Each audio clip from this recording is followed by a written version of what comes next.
வணக்கம். என்ன செய்தியை பார்க்க போறோம்னு கேட்டீங்கன்னா, ஒரு மகிழ்ச்சியான செய்தி, ஒரு சோகமான செய்தி. ஆச்சரியம் ஆனா உண்மை. அதிமுக இருந்து தானே எல்லாருமே தமிழக வெற்றி கழகத்துக்கு தாவிட்டு இருக்காங்க. ஆனா நேத்து தமிழக வெற்றி கழகத்திலிருந்து அதிமுகவுக்கு சென்சி கிட்ஸ்கள் தாவி இருக்காங்க. இது மகிழ்ச்சியான செய்தி தானுங்களே. அதுக்கான வீடியோவை நான் தரப்போறேன். ஏன் தாவனாங்க அப்படின்னு நான் சொல்ல போறேன். ரெண்டாவது, அதிமுகவுக்கு ஒரு பெரிய சவால் இருக்குது. அந்த சவால் என்ன என்பதை பற்றி நான் சொல்ல போறேன். அதையெல்லாம் தாண்டி ஒரு சோகமான நிகழ்வு நடந்திருக்குது. அதை பற்றி நாம விரிவாக பேச போறோம். ஆனா அதெல்லாம் பார்க்கறதுக்கு முன்பாக இதுவரைக்கும் நம்ம சேனலை நீங்க சப்ஸ்கிரைப் பண்ணலன்னா மறக்காம சப்ஸ்கிரைப் பண்ணிக்கிட்டு கொஞ்சம் சப்போர்ட் பண்ணுங்க. முதல்ல சோகமான விஷயத்த பார்த்துடலாம்னு நான் நினைக்கிறேன். இந்த வீடியோவை பார்த்துட்டு வாங்க. என் இறப்புக்கு பிறகாவது அனைத்து இந்திய அண்ணா திராவிட முன்னேற்ற கழக தொண்டர்கள் அனைவரும் ஒன்று சேர வேண்டும். என்னுடைய கடைசி ஆண்டு என்னுடைய உடலுக்கு நான் வணங்கும் மனித தெய்வம் நாளைய முதல்வர் எடப்பாடியார் அவர்கள் ஒரு மாலை செய்தால் எனது ஆத்மா சாந்தி அடையும். மீண்டும் ஒரு ஜென்மம் இருந்தால் அனைத்து இந்திய அண்ணா திராவிட முன்னேற்ற கழகத்தின் ஒரு பெரிய தொண்டனாகவே பிறக்க ஆசைப்படுகிறேன். இந்த வீடியோவில் பேசுற நபர் யாரு அப்படின்றது ஒரு சந்தேகம் இருக்கும். ரெண்டாவது, என்ன பேசுறாரு என்ற ஒரு சந்தேகம் உங்களுக்கு வந்திருக்கும். ஏன்னா நல்லா காத்து அடிக்கிற இடத்துல அவர் வீடியோ எடுத்திருக்காரு. அதனால என்ன பேசுறாரு என்ற விஷயமானது உங்களுக்கு புரியாது. இவர் பேர் மகேந்திரன். இவர் தஞ்சை கிழக்கு மாவட்ட வர்த்தக அணி செயலாளராக அதிமுகவில் இருந்திருக்கிறாரு. இவர் இப்போ தற்கொலை செய்து கொண்டாரு. இந்த வீடியோ தொடங்குகின்ற பொழுது எல்லோருக்கும் நன்றி சொல்றாரு. அவங்க மாவட்டத்தில் இருக்கிற அத்தனை பேருக்கும் நன்றி சொல்றாரு. எடப்பாடி பழனிசாமிக்கும் நன்றி சொல்றாரு. அதுக்கப்புறம் அவர் என்ன சொல்றாருன்னு கேட்டீங்கன்னா, அதிமுக இப்படி ஒவ்வொருத்தரா பிரிந்து போய் பலவீனம் அடைவதை என்னால் பார்க்க முடியல. அதனால என்னுடைய சாவுக்கு பிறகாவது எல்லாரும் ஒன்று சேர்ந்து அதிமுகவை மீண்டும் ஆட்சி கட்டிலுக்கு கொண்டு போங்க அப்படின்னு சொல்றாரு. அது மட்டும் இல்ல, நான் அதிமுகவுக்காக தான் செத்து போறேன். அதனால எடப்பாடி பழனிசாமி என்னுடைய உடம்புக்கு மாலை போடணும் அப்படின்னு சொல்றாரு. ஆனா அவர் ரொம்ப உருக்கமா பேசியிருப்பாரு. மனித தெய்வம் எடப்பாடி பழனிசாமி அவர் எனக்கு மாலை போடணும், அப்பதான் என்னுடைய ஆத்மா சாந்தி அடையும் அப்படின்லாம் சொல்லுவாரு. அதுக்கப்புறம் இன்னொரு விஷயத்தையும் சொல்லுவாரு. இன்னொரு பிறவின்னு ஒன்று இருந்தா மீண்டும் அதிமுக தொண்டனாக தான் பிறக்கணும் அப்படின்னு, பதவி இல்லாம வேலை பார்க்கணும் அப்படின்னு சொல்லுவாரு. அவர் சொல்றது உண்மைதானுங்க. ஏன்னா அதிமுகவில் பதவியில் இருந்தவங்க, எம்எல்ஏ ஆனவங்க, எம்பி ஆனவங்க, அமைச்சர் ஆனவங்கெல்லாம் நல்லா பணத்தை சம்பாரிச்சாங்க, வீடு வசதியுடன் இருக்காங்க, காரு பங்களான்னு இருக்கிறாங்க. ஆனா அவங்க இந்த கட்சி கரைவதை பற்றி கவலையே படல. அதிமுக தொண்டர்கள் தான் ரொம்பவே கவலைப்படுறாங்க. ஸோ அதனால அவரு மீண்டும் ஒரு பிறவி இருந்தால் ஒரு அதிமுக தொண்டனாக தான் நான் பிறக்கணும் அப்படின்னு சொல்றாரு. கழகத்துக்காக சேவை செய்யணும் அப்படின்னு சொல்றாரு. அவசரப்பட்டுட்டாரோ அப்படின்ற ஒரு எண்ணம் தான் நமக்குள்ள இருக்குது. ஏன்னா பதவி சுகத்தை அனுபவிச்சனே சாவல. இந்த கட்சி எப்படி வேணாலும் போட்டோம். நான் இன்னொரு கட்சியில போயிட்டு நான் அதிமுகவால அடையாளப்பட்டேன், நான் அதிமுகவால பதவி பெற்றேன், நான் அதிமுகவால எம்எல்ஏ ஆனேன். இவற்றையெல்லாம் இன்னொரு கட்சி இடத்துல போய் பேரம் பேசி இல்ல அடகு வச்சு பேரம் பேசி நான் அங்க பதவி வாங்கிக்குவேன், அங்க எம்எல்ஏ ஆயிடுவேன், நான் அமைச்சர் ஆயிடுவேன் அப்படின்ற குணம் கொண்டவன் அதிமுக நிறைய பேர் இருக்கிறான். அவன்லாம் கலை, அவனுக்காக நீங்க கவலைப்பட தேவையே இல்லை. அவன்லாம் போனாதான் கட்சியானது தூய்மை ஆகும். ஏன்னா எம்ஜிஆர் அவர்கள் 1980 நாடாளுமன்ற தேர்தலில் 2 தொகுதி தான் வெற்றி பெற, நடிகர் கட்சி நாசமாச்சு அப்படின்னு கலைஞரும் இந்திரா காந்தி அவர்களும் பிரச்சாரம் பண்றாங்க. உடனடியாக எம்ஜிஆர் உடன் இருந்தவங்க அத்தனை பேருமே திமுக போயிடுறாங்க, பல பேர் காங்கிரஸுக்கே போயிடுறாங்க. உடனடியாக எம்ஜிஆர் சொல்றாரு, தோல்வி என்பது நிரந்தரமே அல்ல, அடுத்தது பெரிய வெற்றியை பெறுவோம் அப்படின்னு எம்ஜிஆர் சொல்றாரு. இப்படி அடுத்த முறை வெற்றியை பெறுவோம் என்று சொல்லி முடிக்கல, அதுக்குள்ள எம்ஜிஆர் ஆட்சியை கழிச்சிடுறாங்க. தேர்ந்தெடுத்து மக்கள் கிட்ட நல்லது செய்கின்ற அந்த தருணத்துல மொத்தமா 3 வருஷத்துல எம்ஜிஆர் ஆட்சியை கழிச்சிடுறாங்க. எப்படி இருக்கும்? நாடாளுமன்ற தேர்தலில் தோத்தும் போயிடுறாரு, ஆட்சியும் கழிச்சிடுறாங்க. ஒன்னே ஒன்று தான் தொண்டர்களை காப்பாத்துறதுக்கு, அப்புறம் நிர்வாகிகளை காப்பாத்துறதுக்கு இருந்த ஒரே ஆயுதம் ஆட்சி தான். அந்த ஆட்சியும் போயிடுச்சு. உடனடியாக ஆட்களும் வெளியேறி விடுகின்றார்கள். எம்ஜிஆர் கலங்கவே இல்லை. எம்ஜிஆர் கிட்ட கேட்கறாங்க. எம்ஜிஆர் எப்போதுமே நாகரிகமா பேசக்கூடியவர் தான். ஆனா இருந்தாலும் துரோகிகள் இல்ல, அவங்களுக்கு பதிலடி கொடுக்கணுமா இல்லையா? எப்பவுமே விரோதிகளை கூட நம்ம சாப்பிட்டு ஹேண்டில் பண்ணலாம், ஆனா துரோகிகளை கண்டிப்பா வந்து கடுமையாக தான் விமர்சனம் பண்ணணும்.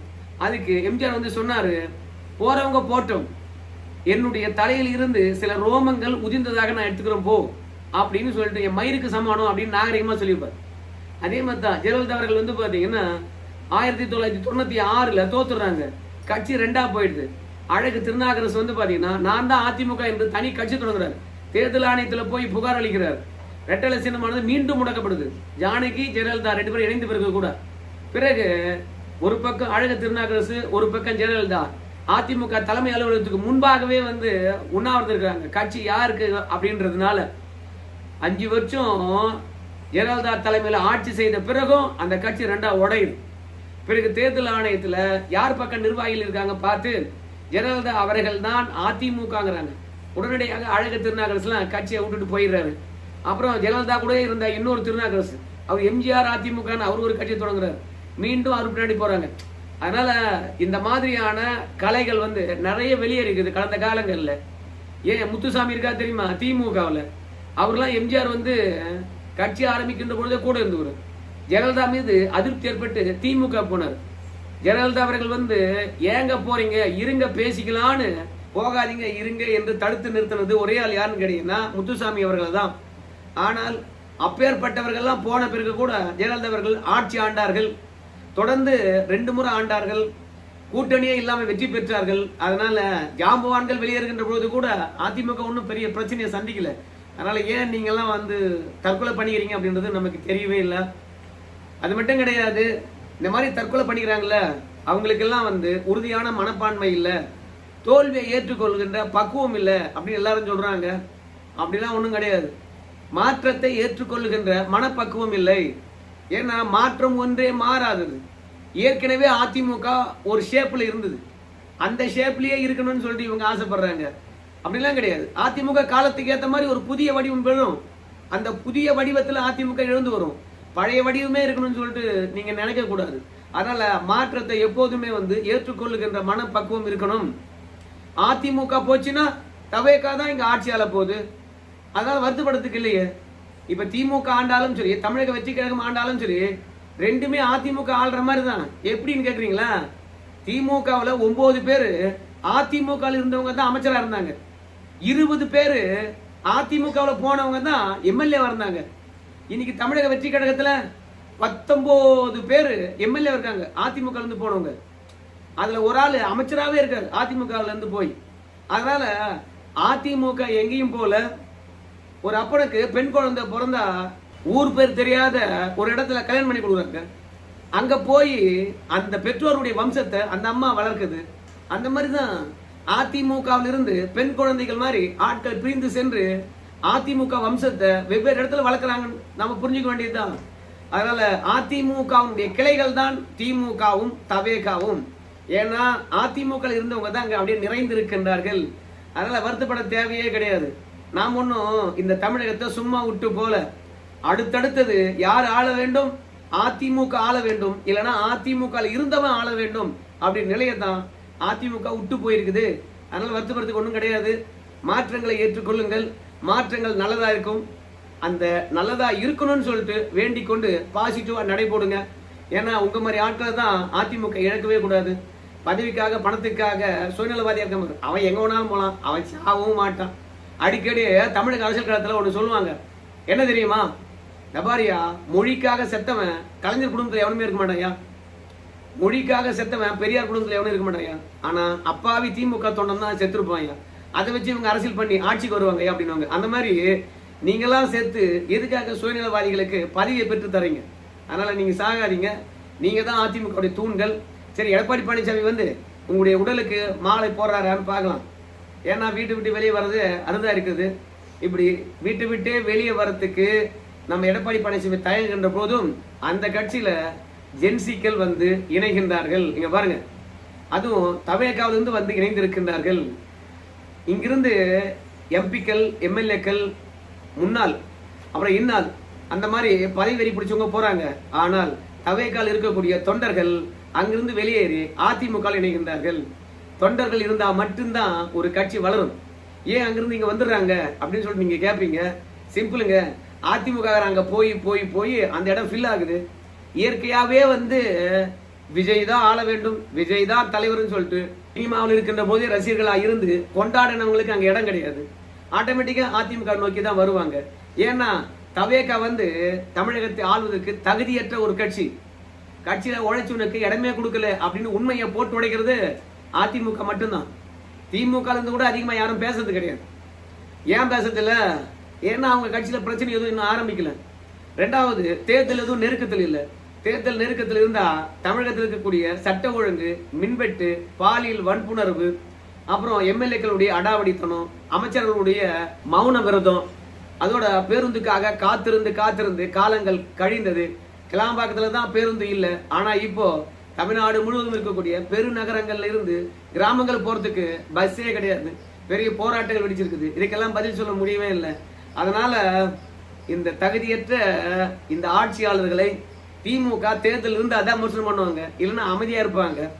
ஆனா அதிமுகவுல தெரிஞ்சோ தெரியாமலோ தவேகாரங்க கை வச்சிட்டாங்க. தேன் கூட்டுல கை வச்சதுனால கொலைகள் கொட்டி எடுக்குது. சமூக வலைதளத்துல அதிமுக தான் தவேகாவை போட்டு பொழக்கிறாங்க. அதனால நல்ல மனிதர் ஒருவர் கட்சிக்காக இறந்திருக்கிறார். அவரு தவேகாவிலிருந்து வந்து தொண்டர்கள் சாரசாரியாக அதிமுக இணைகின்ற அந்த காட்சியை பார்த்திருந்தான்னு வச்சுங்களேன், பரவாயில்லையே, நம்ம கட்சியும் புத்துயிர் பெறுகிறது, நம்ம கட்சி மீதும் நம்பிக்கை வைக்கின்றார்கள், அதிமுக இவ்வளவு சர்ச்சைகள் இருக்கின்ற போதே இவ்வளவு பேர் வந்து சேருகின்றார்கள் என்றால் நம்ம கட்சிக்கு என்ன பிரச்சனை அப்படின்னு சொல்லிட்டு அவரு நிச்சயமா சாகாம உயிரோடு இருந்திருப்பாரு. ஆனா அதற்கான வாய்ப்பு இல்லாம போச்சு. சரிப்பா, அதிமுகவுக்கு என்ன சவால் இருக்குது அப்படின்னு சொல்லிட்டு கேட்பீங்க. ஏன்னா நிறைய பேரும் வெளியேறதுனால ஒருவேளை அதிமுக காலி ஆகுதோ அப்படின்னு நீங்க நினைப்பீங்க. அதெல்லாம் கவலைப்படவே தேவையில்லை. ஏன் தெரியுமா? அதிமுக கட்சியில ஏகப்பட்ட பேர் இருக்காங்க. எவ்வளவு பேர் வெளியே போனாலும் அந்த கட்சிக்கு ஒன்றும் ஆகாது. ஆனா ஒரே ஒரு சவால் தான் இருக்குது. என்ன தெரியுமா? அந்த கட்சிக்கு செலவு பண்றதுக்கு ஆள் இருக்க மாட்டாங்க. தமிழக அரசியல் களமானது ரொம்ப காஸ்ட்லியா போயிடுச்சு. ரொம்ப செலவழிச்சாதான் வெற்றி பெற முடியும் என்ற ஒரு நிலை இருக்கிறது. அதனால அதிமுக இப்படி பணம் சம்பாரிச்சவங்களும் பதிவில் இருந்தவங்களும் வேற கட்சிக்கு இடம் மாறுகின்ற போது கட்சியை உழைப்பதற்கு தொண்டர்கள் இருப்பாங்க. ஆனா கட்சிக்கு செலவு பண்றவங்க இருக்க மாட்டாங்க. அதனால அது ஒரு பின்னடைவை சந்திப்பதற்கான வாய்ப்பு இருக்கிறது. இந்த சவாலை எடப்பாடி பழனிசாமி எப்படி மெயின்டைன் பண்ண போறாருன்னு தெரியல. எடப்பாடி பழனிசாமியை பொறுத்த வரைக்கும் வீட்டை விட்டு வெளியே வரணும். ஏன்னா தொண்டர்கள் எல்லோரும் வாங்க வெளியே அப்படின்னு அழைக்கிறாங்க. ஆனா எடப்பாடி பழனிசாமி வீட்டை விட்டு வெளியே வர்ற மாதிரியே தெரியல. அதுலயும் அதிமுக துரோகம் பண்ணிட்டு தவேகாவுக்கு போய் சேர்றாங்க தெரியுமா? அவங்களுடைய உண்மையான முகத்தை அதிமுக தொண்டன் போஸ்ட் அடிச்சு ஓட்டுறான்.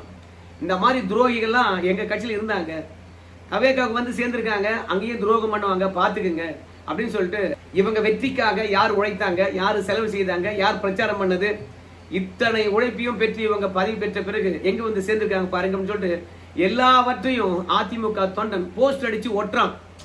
திமுக இருக்கக்கூடிய தலைவர்களை பொறுத்த வரைக்கும் ஜென்சி கிட்ஸ்களா வாங்க கட்சிக்காக நம்ம வந்து இணைந்து பணியாற்றுவோம் அப்படின்னு சொல்லிட்டு ஒவ்வொரு தொண்டர்களையும் ஒவ்வொரு நிர்வாகியும் திமுக தலைமை அழைக்குது. ஆனா தொண்டர்களும் நிர்வாகிகளும் திமுக நம்பி போக மாட்டாங்க. ஆனா இங்க தொண்டர்கள் எடப்பாடி பழனிசாமி வெளியே வாயா வாயா வாயா அப்படிங்கிறாங்க. ஆனா அவர் வெளியே வரமாட்டார். அதனால்தான் எப்போதும் சொல்லுவாங்க அதிமுக தொண்டர்களுடைய கழகம்.